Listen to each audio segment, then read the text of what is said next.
C'est l'heure de l'invité culture avec Isabelle Layer. Rebonsoir. Bonsoir. Isabelle, ce soir vous recevez Éric Emmanuel Schmitt. Bonsoir, merci beaucoup d'être avec nous. Éric Emmanuel Schmitt, un des auteurs les plus lus dans le monde, les plus joués aussi au théâtre, plus de 20 millions d'exemplaires, certains disent 22 millions, 24 millions, hein. On ne va pas être à un petit million près, Éric Emmanuel Schmitt.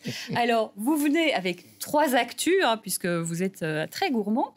Il y a évidemment le livre Le défi de Jérusalem qui est sorti il y a peu, on va en parler. Le Festival Off d'Avignon, 3 de vos pièces seront jouées, mais on va commencer par le Festival de la correspondance de Grignan, qui aura lieu du 4 au 8 juillet, 27e édition. Quel est le thème cette année ? Alors, le thème de cette année, pour parcourir le passé et le présent des correspondances, c'est la haine et l'amour. Voilà, des lettres d'amour et de haine. Alors, Parfois, dans la même correspondance, il y a l'amour puis la haine. Comment vous choisissez le thème chaque année ? En pensant aux textes que j'aime et en me disant comment je pourrais les traverser et les réunir. Donc l'année dernière, c'était lettres d'humour. Cette année, c'est lettres d'amour et de haine. Très bien. Alors, vous avez autour de vous des tas d'invités qui viendront lire ces lettres. Vous allez en lire également. Qui, par exemple ? Ah bien, nous allons avoir Anne Parillot qui va venir lire la correspondance de Saint-Exupéry avec Consuelo. Alex Vizorek qui viendra lire la correspondance de Diderot avec Sophie Volant. Robin Renucci pour Kafka. Je vais en oublier. Aussi, oui, il y en a plein. Oui. Vraiment, il y a un défilé d'acteurs qui viennent se prêter à cet exercice tout à fait spécifique et interpréter une correspondance. Alors, parmi ces correspondances, on aura Napoléon et Joséphine, Nietzsche et Wagner, Jean Cocteau et Jean Marais.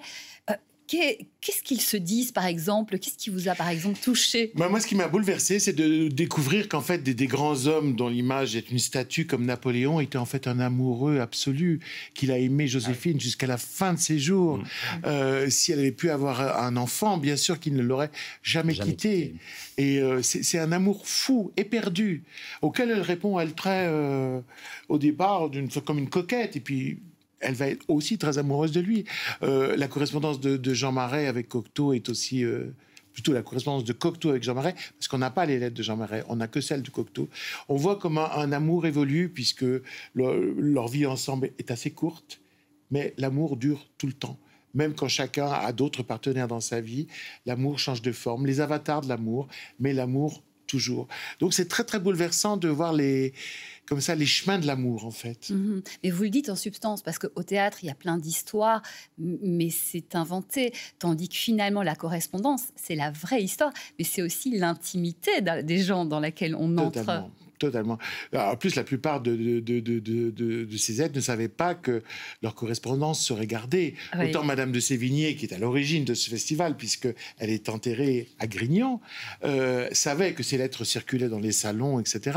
Autant Cocteau, écrivant des petits billets pendant la guerre à Marais, ne pensait pas que ces billets seraient conservés. Ou Diderot avec Sophie Volant, qui est une correspondance aussi d'une grande liberté et d'une grande ouverture d'ailleurs d'esprit, y compris même d'ouverture sexuelle. Des très beaux textes dans un écrin magnifique, il faut le dire, à ceux qui ne connaissent pas Grignan, hein, dans la Drôme. Voilà. On est dans la Drôme provençale, on est au milieu des lavandes, et il y a ce village qui est comme ça tout en hauteur, avec, voilà, au sommet, un château, le château de Grignan, puisque la fille de Madame de Sévigné avait épousé le seigneur de Grignan, donc les lettres étaient envoyées à Grignan, elle est enterrée là-bas, et dans la cour de ce château, il y a un amphithéâtre avec 800 places, et c'est là qu'ont lieu les spectacles. Et dans la journée, des rencontres littéraires, des cafés littéraires. Pour finir sur Grignan, votre plus grand souvenir de ce festival ? L'année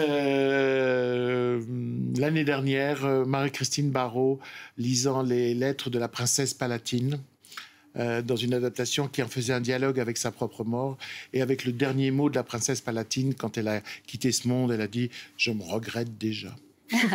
Elle était d'ailleurs venue nous en parler sur le plateau de France Info. Autre actu, 75 km de Grignan, on se dirige vers le Festival d'Avignon. Vous êtes dans la partie off d'Avignon. Alors, 3 de vos pièces seront jouées donc du 7 au 29 juillet. Oscar et la Dame Rose, Georges et Georges. Et puis cette pièce qui vous tient particulièrement à cœur, Variation énigmatique, qui va se jouer au Théâtre du Chêne Noir, avec, dans le casting, Hugo Becker et Pierre Rochefort. C'est l'histoire de qui, de quoi ? La pièce avait été créée par Alain Delon et Francis Huster en 1996. Et c'est l'histoire d'un écrivain qui s'est retiré sur une île et qui s'est retiré de tout, y compris on a l'impression de l'amour. Mais en même temps, il vient de publier un grand livre sur une relation amoureuse. Et ce journaliste vient essayer de comprendre ce qui se passe dans cet écrivain. Et c'est un suspense, on va découvrir qu'ils sont beaucoup plus liés qu'on ne le croyait. Donc c'est vraiment une pièce qui permet de réfléchir sur l'amour de loin et l'amour de près. Parce que finalement, c'est facile d'aimer quelqu'un de loin, mais aimer quelqu'un au quotidien. Et donc, c'est toute cette réflexion sur qu'est-ce qu'on garde et qu'est-ce qu'on abandonne si on vit l'amour de loin ou l'amour de près. Alors, vous êtes doublement intéressé puisque vous êtes l'auteur, mais vous produisez aussi cette pièce. Vous avez choisi de coproduire cette pièce à Avignon. En fait, c'est l'Opéra de Metz qui a produit cette pièce, qui a créé cette pièce.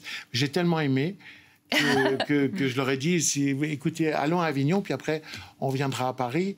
Mais j'ai tellement aimé Hugo Becker et Pierre Rochefort, parce que c'est une autre interprétation.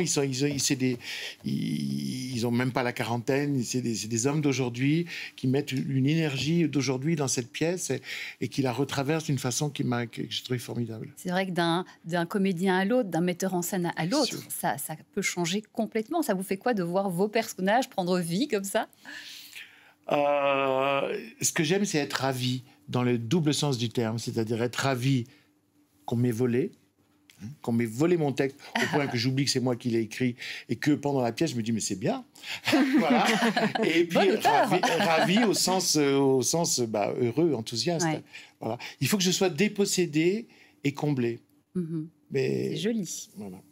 Troisième actu, attention, le défi de Jérusalem. Donc j'ai donc appris que ce monsieur ici se fait des WhatsApp avec le pape. Et donc, le défi de Jérusalem... Des WhatsApp. Des WhatsApp. Et donc, en fait... Vous nous l'invitez la prochaine fois, vous venez avec. C'est né, en fait, d'une invitation du pape qui vous invite à prendre le chemin de la Terre Sainte. Oui. Et là, vous avez une révélation. Qu'est-ce qui se passe, Éric Emmanuel Schmitt ? Donc, je fais ce voyage en Terre Sainte, donc... C'était au mois de septembre dernier, et j'y vais en me demandant pourquoi j'y vais. Bon, alors certes, il y a une invitation du Vatican qui voulait qu'un auteur contemporain raconte la Terre Sainte contemporaine. Mais je leur ai dit, j'accepte le voyage, mais j'accepte pas la commande du livre. Je ferai un livre s'il y a quelque chose. Et effectivement, j'ai vécu de choses très fortes, et surtout au cœur du voyage, à Jérusalem même, dans le Saint-Sépulcre, au Golgotha, le mont du crâne, l'endroit où Ponce Pilate envoyait les condamnés pour être exécutés. Enfin, la crucifixion, qui n'est pas une exécution, mais un supplice, mais enfin qui conduit à la mort. Et là, tout d'un coup, effectivement, au moment où j'étais le plus critique envers tout ce qui m'entourait, le pèlerinage, le commerce du pèlerinage, j'étais voltairien. Et c'est au moment où je suis voltairien que je me fais traverser et que j'ai vraiment le sentiment d'une présence que je raconte dans le livre. Et après, bouleversé, je passe des journées de solitude, comme si j'accouchais d'un nouvel être. C'est-à-dire qu'en fait, ce qui s'est passé, c'est que mon christianisme d'intellectuel est devenu charnel en passant à Jérusalem. Waouh. Eh bien, écoutez, je pense que c'est magnifique pour conclure sur ces beaux mots. On peut dire que la postface. Et la postface, évidemment, du pape, qu'on embrasse. En toute humilité. En toute humilité, bien sûr. Ah, péché d'orgueil, c'est dur, là. Vous avez pris la main dans le sac. Non, mais je me regrette déjà, c'est ça, Je me regrettais déjà. La princesse palatine. Alors, Éric Emmanuel Schmitt, je vais conclure et récapituler le défi de Jérusalem. Si vous voulez connaître les détails de cette expérience mystique, je vous le recommande. On a évidemment le festival Off d'Avignon du 7 au 29 juillet avec Variations énigmatiques et évidemment le festival de la correspondance de Grignan du 4 au 8 juillet. Merci infiniment Éric Emmanuel Schmitt.